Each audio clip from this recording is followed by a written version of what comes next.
Joseph's Technicolor dream, destiny woven in faith. Now Israel loved Joseph more than any of his other sons because he had been born to him in his old age, and he made him a robe of many colors. Genesis 37, verse 3. The desert sun beat down on the tents of Jacob. Inside one, a young man named Joseph received a gift, not just any gift, a coat of many colors. Imagine the scene. Joseph, eyes wide with wonder as his father, Jacob, draped the richly ornamented robe over his shoulders. It was a tapestry of vibrant hues unlike anything worn by his brothers.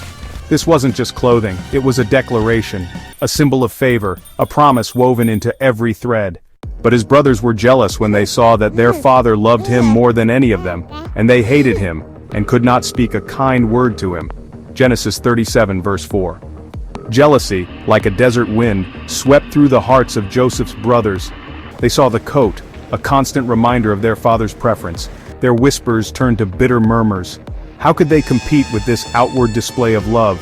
The pit of resentment grew deeper with each passing day. Their words became laced with venom, their glances filled with scorn. Joseph, oblivious to the depth of their hatred, carried the weight of the coat and his father's favor. Then Joseph had a dream, and when he told it to his brothers, they hated him even more. Genesis 37 verse 5. The vast desert night stretched above Canaan. 1,000,000 stars twinkled, casting an ethereal glow on the sleeping camp. Joseph, restless, tossed and turned. Visions filled his sleep, vivid and strange. He dreamt of things beyond his understanding, of a future painted in bold strokes. The dreams clung to him, even as the sun rose, painting the sand dunes in hues of gold and ochre. He felt compelled to share them, unaware of the storm brewing within his brothers. He said to them, "Listen to this dream I had. We were binding sheaves of grain out in the field when suddenly my sheaf rose and stood upright, while your sheaves gathered around mine and bowed down to it." Genesis chapter 37 verses 6 and 7. Joseph gathered his brothers, his voice filled with the wonder of his dreams. He described the field, bathed in the warm glow of the harvest sun where they toiled, binding sheaves of golden grain. He recounted how his sheaf, as if imbued with life, rose high above the others. Then the impossible, his brothers' sheaves bowing low, as if in reverence. The dream, vivid and symbolic, hung heavy in the air, a clear message of Joseph's destined prominence. Then he had another dream, and he told it to his brothers. "Listen," he said, "I had another dream, and this time the sun and moon and 11 stars were bowing down to me." Genesis chapter 37 verse 9. Another night, another dream. This time, the canvas was the vast expanse of the night sky. Joseph found himself bathed in the celestial glow of the moon and stars. 11 stars, representing his brothers, bowed before him, along with the sun and moon, powerful symbols of his parents. The dream was a mirror reflecting a future where Joseph held a position of authority, his family subservient to him. His brothers were jealous of him, but his father kept the matter in mind. Genesis chapter 37 verse 11. The weight of these dreams pressed heavily on young Joseph. He was just a boy, tasked with carrying visions of a future that seemed impossible. He confided in his brothers, hoping they would understand. But their hearts, already poisoned with envy, only hardened further.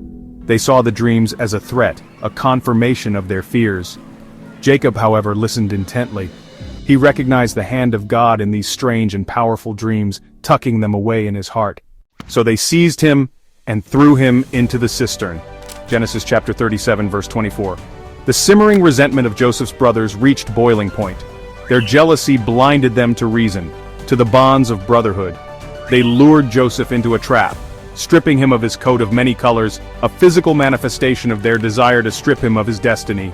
They cast him into a deep, dark pit, leaving him to die. Their laughter echoed cruelly in the vast emptiness of the desert, a chilling testament to the darkness that can consume the human heart.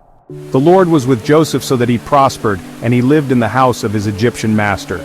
Genesis chapter 39 verse 2. Little did they know they were not burying Joseph's dreams, but planting them. Their act of cruelty, orchestrated by a chain of events beyond their control, was but a stepping stone in God's grand plan. Joseph, rescued from the pit, sold into slavery, found himself in Egypt. There, his resilience, wisdom, and unwavering faith in the God of his fathers set him on a path that would see his dreams fulfilled beyond his wildest imaginings. And now do not be distressed, and do not be angry with yourselves for selling me here, because it was to save lives that God sent me ahead of you. Genesis chapter 45 verse 5. Joseph's story is a testament to the power of dreams and the faithfulness of God. It reminds us that God whispers dreams into our hearts, visions of a future bigger than ourselves. These dreams may not make sense today, they may even be met with resistance and disbelief, but we must cling to them, nurture them, for they are the seeds of our destiny. Just as God used Joseph's dreams to orchestrate a plan of salvation, He uses the dreams He plants within us to shape a greater purpose, weaving a tapestry of hope and promise for tomorrow. We hope this story touched your heart. If it resonated with you, give it a thumbs up and share your thoughts in the comment section. Don't forget to subscribe so you never miss a moment in our journey through the scriptures. God bless you.